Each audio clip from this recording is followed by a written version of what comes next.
mais nous mesurons aussi la tâche qui nous reste, parce que vous savez que notre pays est sorti d'une crise importante et il revient à cette Assemblée de recoller les morceaux et de montrer en réalité que les députés doivent être au service du pays. Et donc c'est avec beaucoup d'humilité et de responsabilité que nous faisons notre premier pas dans cette Assemblée. Le doyen d'âge vient de donner le ton, la tâche est immense. Quelle analyse faites-vous de ce message?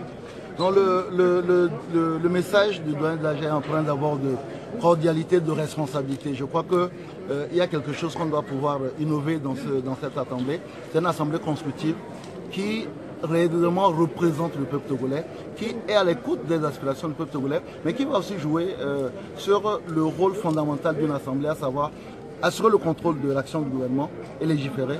Je pense que nous avons aujourd'hui les hommes qui sont taillés pour cela, les hommes et les femmes qui sont taillés pour cela. Et le discours du président de l'Assemblée, du président d'âge de l'Assemblée nationale va particulièrement dans ce sens-là. Alors pensez-vous avoir une marge de manœuvre quand on sait que l'Union est assez convaincante?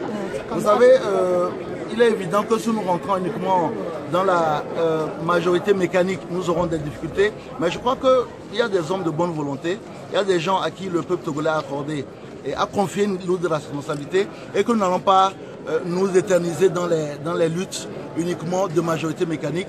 Quand vous avez une loi sociale qui concerne le devenir du peuple togolais, je ne pense pas, je ne vois pas un seul député futur d'unir qui va s'opposer à cette loi. Si elle est sociale, si elle regarde l'environnement, si elle regarde la gouvernance. Je crois que nous avons des personnes responsables ici et nous sommes tous 91 élus du peuple et les 91 élus du peuple ont travaillé pour le bénéfice et pour l'intérêt du peuple togolais. Ça c'est directement vous qui êtes en train de nous dire, mais c'est une sensibilité différente qu'on voit à l'Assemblée nationale.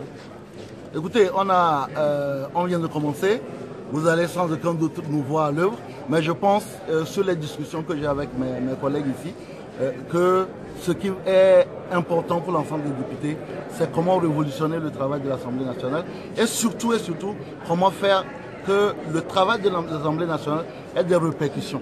C'est très important que l'Assemblée nationale ait des répercussions sur le peuple togolais. Vous savez, la législature dernière a voté 117 lois qui viennent exclusivement du gouvernement.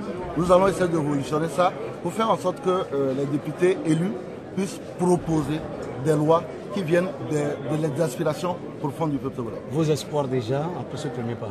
Non, nos espoirs, c'est de regarder que d'ailleurs ça se passe dans un très bon climat. C'est déjà une bonne chose. Tout le monde se parle, c'est aussi une bonne chose.